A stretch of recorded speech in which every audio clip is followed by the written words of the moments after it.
IBPS তার notification বের করে দিয়েছে এবং এর মধ্যে যে আরআরবি ক্লার্কের এক্সামগুলো তার ডেট মেনশন করে দেওয়া।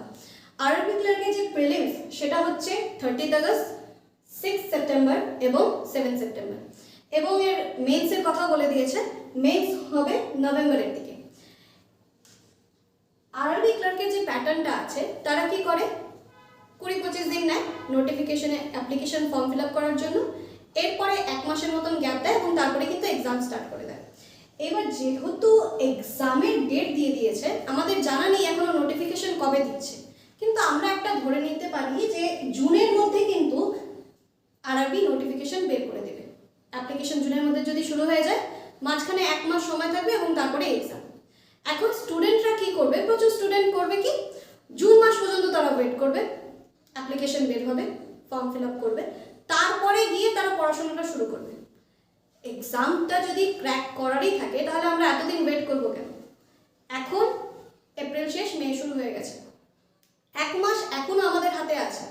যদি আমরা এই মুহূর্তেই প্রিপারেশনটা স্টার্ট করে দিই, অন্যদের থেকে কিন্তু আমরা অনেকটাই এগিয়ে থাকি।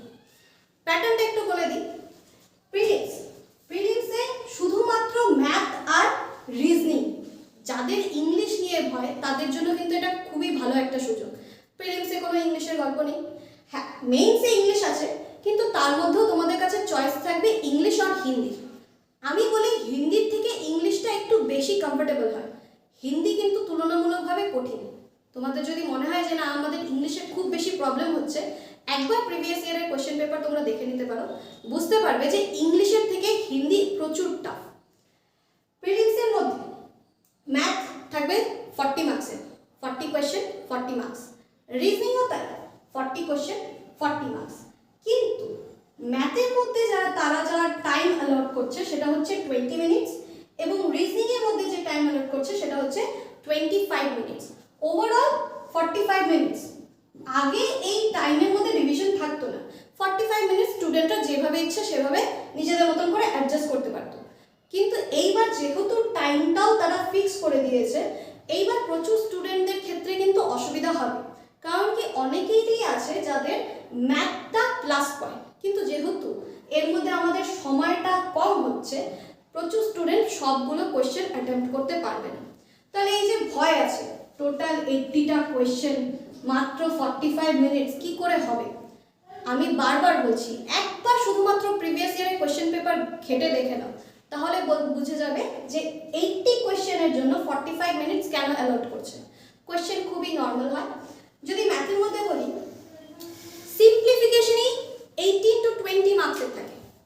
এইবার এমন সিম্পলিফিকেশন যেগুলো মুখেই করা যায়, ডিআই থাকবে খুব জোর 1টার থেকে 2টো, এবং বাদবাকি অ্যারিথমেটিকের কোয়েশ্চেন। রিজনিং এর মধ্যেও সেম জিনিস। প্রিলিমসের পর আমরা যদি বলি তাহলে সেখানে আসছি মেন্সের মধ্যে। মেন্সের ক্ষেত্রে কি হচ্ছে, মেন্সের ক্ষেত্রে একটু কোয়েশ্চেনের সাথে কিন্তু মার্কসগুলো চেঞ্জ হয়ে যাচ্ছে, এবং এর মধ্যেও সময়গুলো আলাদা আলাদা করে মেনশন করা আছে। ম্যাথের মধ্যে 40 কোয়েশ্চেন থাকবে, কিন্তু 40 কোয়েশ্চেনের জন্য কিন্তু 30 মিনিটস পাবে। আবার মার্কসও আলাদা, 40 কোয়েশ্চেনের জন্য 50 মার্কস, মানে এরকম প্রচুর কোয়েশ্চেন থাকবে, যার জন্য একটা কোয়েশ্চেনে 2 মার্কস আর 3 মার্কস করে থাকছে। জিএ এর জন্য 40 কোয়েশ্চেন 40 মার্কস, কিন্তু টাইম শুধুমাত্র 15 মিনিটস।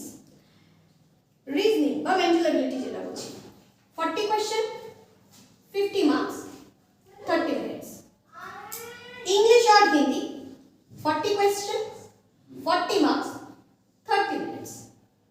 কম্পিউটার 40 কোয়েশ্চেন, কিন্তু মার্কস খুবই কম, 20 মার্কস 15 মিনিটস। টোটাল যদি আমি দেখি তাহলে মেইনস হয় 200 মার্কসের, এবং তার জন্য যে সময় অ্যালট করে সেটা হচ্ছে 2 আওয়ার্সে, 120 মিনিটসে। প্রিলিমসের মধ্যে সেকশনাল টাইমিং এবং সেকশনাল কাট অফ দুটোই কিন্তু ম্যাটার করবে। মেন্সের ক্ষেত্রেও তাই, মেন্সের ক্ষেত্রে প্রত্যেকটা সাবজেক্টের জন্য সেকশনাল কাট অফ থাকবে। তাহলে তুমি কোনো এরকম সাবজেক্ট হবে না যাকে তুমি ছেড়ে দিবে বা তার জন্য কম প্রিপারেশন করবে। প্রিপারেশন কিন্তু করতেই হবে, প্রিপারেশন মাস্ট। আর এইবারে যদি তোমরা দেখো যে কিছুদিন আগে এসবিআই ক্লার্ক গেল, এসবিআই ক্লার্কের মধ্যে কিন্তু কোয়েশ্চেন প্যাটার্ন চেঞ্জ করে দিয়েছে। আরবি ক্লার্ক সম্পর্কে যা যা বলার আমি সবটা বোঝাতে পেরেছি। রাইট ক্লিকের থেকে এর আগেও প্রচুর স্টুডেন্ট ব্যাংকিংয়ের জন্য সিলেকশন পেয়েছে। তোমরা যদি ইন্টারেস্টেড থাকো তাহলে অবশ্যই আমাদের সাথে যোগাযোগ করো।